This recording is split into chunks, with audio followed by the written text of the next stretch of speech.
Welcome to the 52 Launch Pitch to Product podcast. I'm here with Kyle Lamson, head of design at 52 Launch. Welcome to the show. Thanks very much. Glad to be here.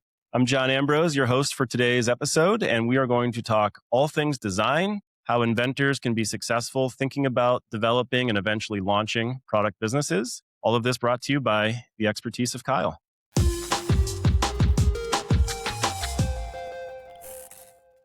So to start off, can you just briefly share your background? Yeah, absolutely. So background in industrial design. I've been in the design industry for around 30 years, both in consultancies along the lines of 52 Launch and corporate positions, designing everything from a lot of sporting goods equipment, military equipment, and a huge variety of stuff here. What role does design play overall in product development? It really sets the stage for what it is that we're going to make at the end of the process.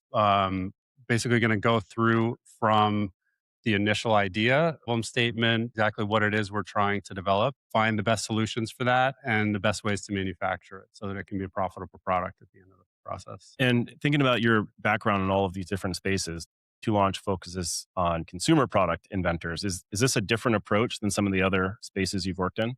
The majority of the products I've done have been consumer product stuff. On the military side of things, it does differ a fair amount because a lot of the times you're doing smaller prototype sort of development runs that at the end of the process, you produce a bunch of prototypes, do a bunch of testing, and then that may roll into something, but you're not going to necessarily start making that product at the end of that project. Definitely very interesting work, but it could be 20 years before something becomes an actual product. Whereas here at 52 Launch, we're driving to get things made and into the world certainly much faster than that. Nice. Yeah, that's right. So what is the difference between great design and, say, mediocre design? What are the hallmarks? Great design has real clarity of its purpose. So solving a problem, knowing exactly what that product is for, doing it as simply as possible, and doing it in a way that the user of that product can really delight in using the product. So you could have a product that looks fantastic. The user goes to do whatever it is that product does and be frustrated by it. And even though it's this beautiful object sitting on a table, if it doesn't function the way it needs to, really isn't successful at that point because it's not doing what it needs to do. Yeah, and we talk about this a lot, the balance between aesthetics and functionality. So what's your mindset here, though? Because, certainly if the aesthetics aren't there, maybe it's not as appealing. No one's going to pick it up or consider it in the first place. But also, the other side of functionality. So how do you find that balance? Yeah, it's absolutely a balancing act through the whole process. So, the product does have to look good. It's got to be beautiful. You've got to want to touch it and use it. But that form really needs to follow the function. So there's certainly products out there where, it is just about the form. It could be, a vase or something like that, where its primary function is to look pretty. But the majority of the products that we're working with here, that's not the case. We're not just making something to look pretty on a table. So the way it looks really needs to come second to it providing its core function. From there, we're able to really look at what about that function can be beautiful and sort of how can we approach that in a way that can make the product really something that you do want to own, want to use, and all of those kind of things. So how can inventors think about getting started? And I mean that specifically with this design mindset. The average layperson may think about what you just said and, okay, what's a use case and functionality and how do I make it look good? But what's the designer mindset? Like, get a little bit more tactical. How do you actually start in thinking about someone comes to you with just an idea? Where do you go from there? Yeah, a lot of the time, the biggest thing to really start with is your problem statement. What is it that we're trying to do with this? Generally, our clients are not trying to just make another version of something that already exists.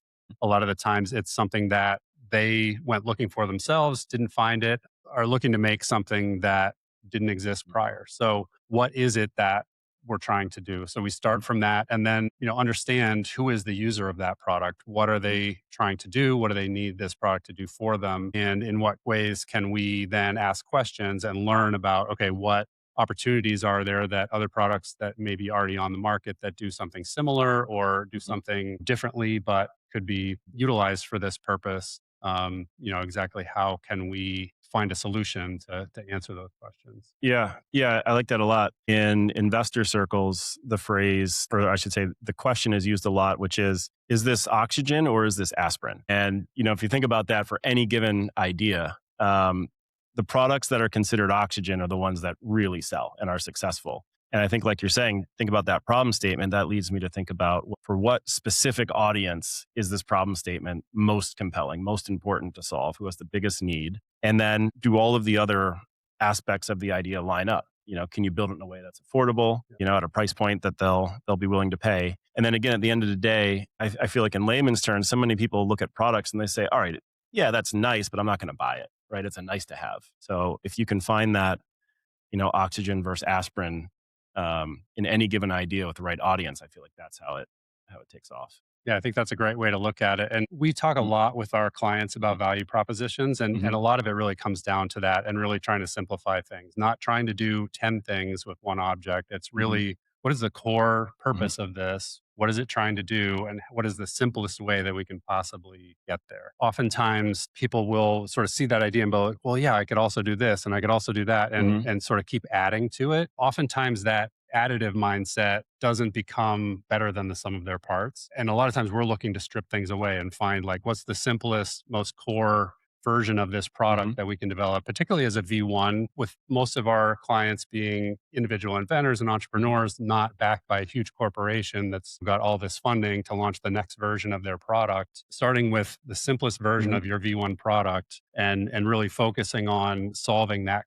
Mhm. started you down this path can lead to a really powerful product. It makes me think of um, the term minimum successful product. I've increasingly heard used that I really liked. So I think the term minimum viable product gets overused quite a bit, and it means something different to different people.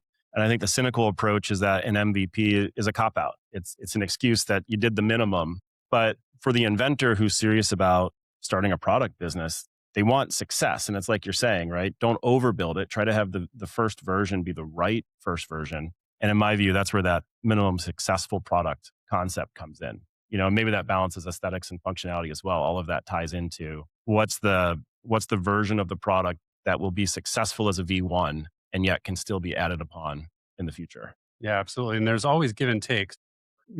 Adding one feature over another feature, there's always, some pluses and minuses to those things. And so by adding more and more things, oftentimes you're watering down Mhm. the vision of what this was to begin with. So that, minimum viable, minimum scalable, Mhm. minimum sellable product, it often does, if you look at it cynically, feel Mhm. like, okay, yeah, we're just sort of doing the minimum, the least we Mhm. can. But if you look at it through a different lens, the least you can do to really solve the problem is actually more powerful than adding and adding to do extra things because maybe you're Yeah. not doing your core thing quite as well. Yeah.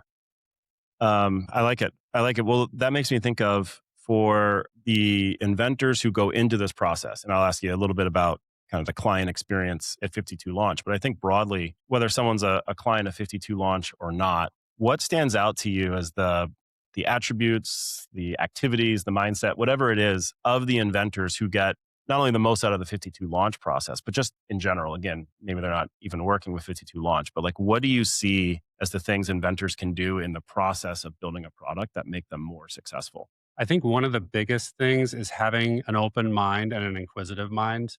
A lot of times, inventors get really sort of stuck on their initial idea and they're like, okay, Mhm. I've got this idea. This is my idea and I've solved it. And the design process is that it's a process, it's iterative. We're going to go down a bunch of paths, try different Mhm. things, ask Mhm. questions. And oftentimes, the answers to those questions may not be your Mhm. initial hypothesis. Mhm. We may learn something else, and being open to trying those things, also open to failing. Mhm. If every idea that we come up with is, the idea or a Mhm. successful idea, then we're not trying hard enough.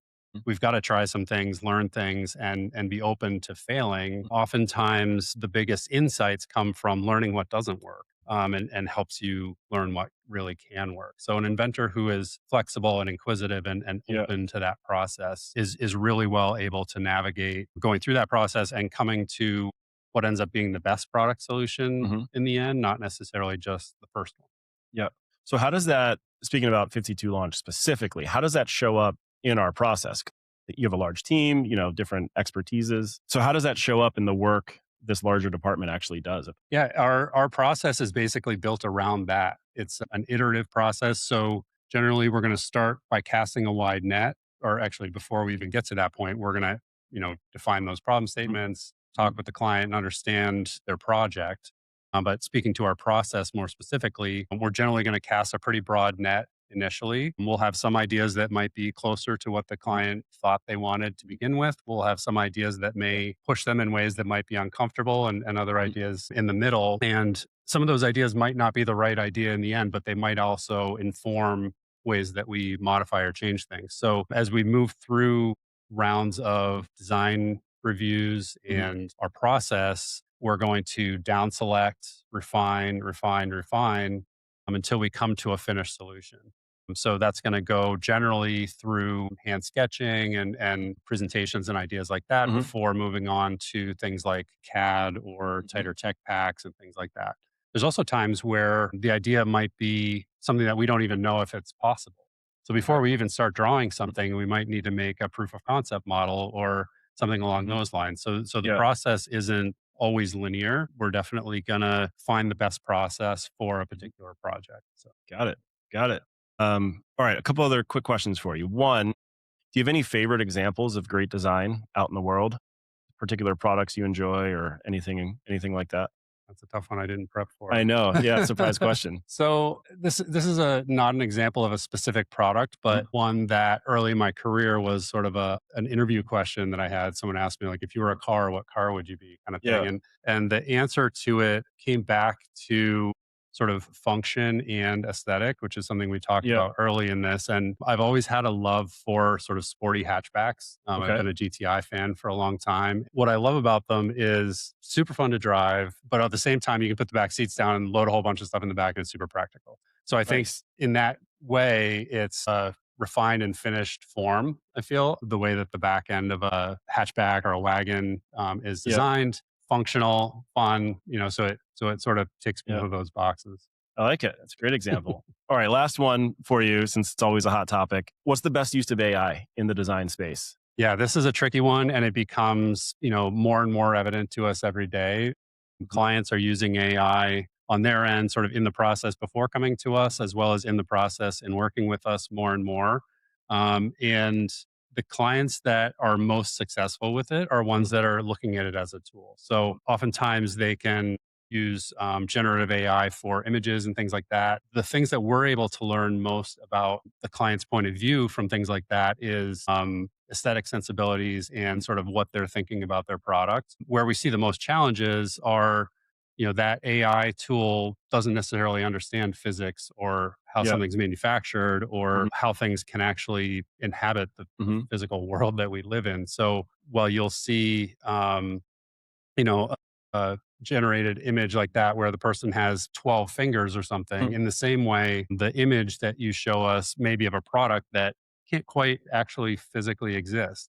But if we're less focused on exactly what's in that AI image and Mhm. more about what it is about that, what's in that AI image that's interesting to the client Yeah. or, solved a question that they had or something like that is where it can really help inform our process. Yeah. I think it's a great response. I mean, we could spend the rest of the day talking about AI. Of course, there's so Certainly. much to it. But I certainly subscribe to that view as well. Think of it as a tool. You use a really key word. It doesn't actually understand physics. It doesn't actually understand anything. It's pattern recognition done in an incredibly beneficial, impactful way. But anyone who's ever used AI who has seen the response that starts with "You're absolutely right." ...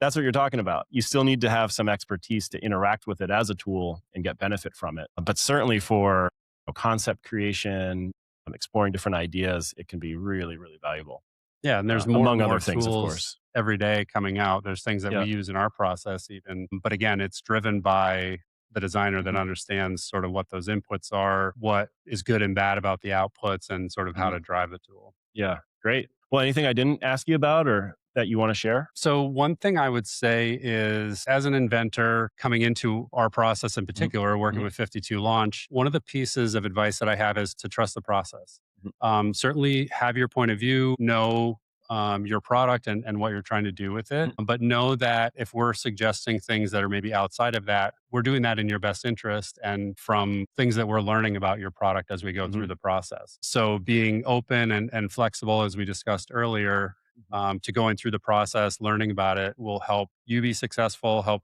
you and us come up with a solution that's ultimately going to be the best solution that we can possibly get to. Yeah, I think that's great. I mean, just to add to that, I tell clients the ultimate objective is two things. Whatever has the client be passionate about their idea is honored and maintained. So the specifics of the product or the design may iterate or change, but the core of why they're excited about it and what it's supposed to accomplish needs to be held to the same. And that at the end of that process, that minimum successful product idea. Whatever the changes are, it still needs to reach this standard of confidence once it reaches the market. And if you can do those two things, then you can be successful. And undoubtedly, there will be some changes along that path to reach that endpoint. Absolutely. So, what role do the other departments play in supporting you? Because we have product development department that works closely with our manufacturers and partners and vendors, as well as an in-house marketing team. Yeah, it's one of the things that drew me to want to work at 52 Launch Mhm. is really our integrated team. Mhm. It's unique to any company that I've ever worked at Mhm. before, where we've got product design, marketing, development, manufacturing, fulfillment, all within one building, and it's really fantastic Mhm. that for the product, we're not just designing that product. We're designing the brand. We're designing, a company at the end of the day. So there's going to be the product that we manufacture, but there's also, the website, how that's going to get sold, and how those teams all work together to make for a successful product in the end. That's not only functional and beautiful, but also sellable.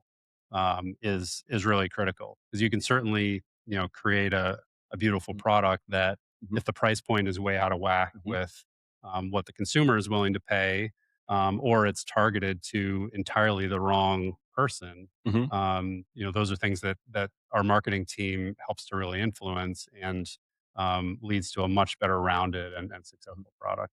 Yeah, absolutely. And I would agree. I think that's one of the core benefits of 52 Launch having these different departments under one roof, is this different sets of expertise that all contribute.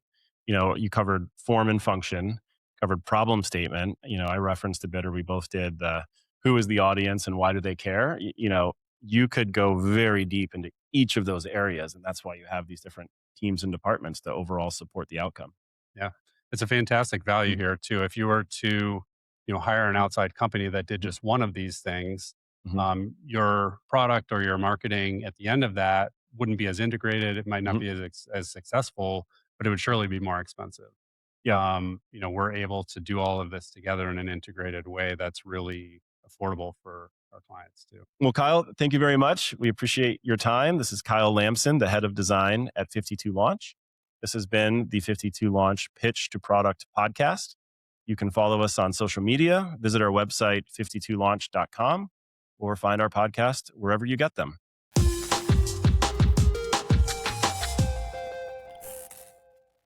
Welcome to the 52 Launch Pitch to Prod. Okay, try it again. All right.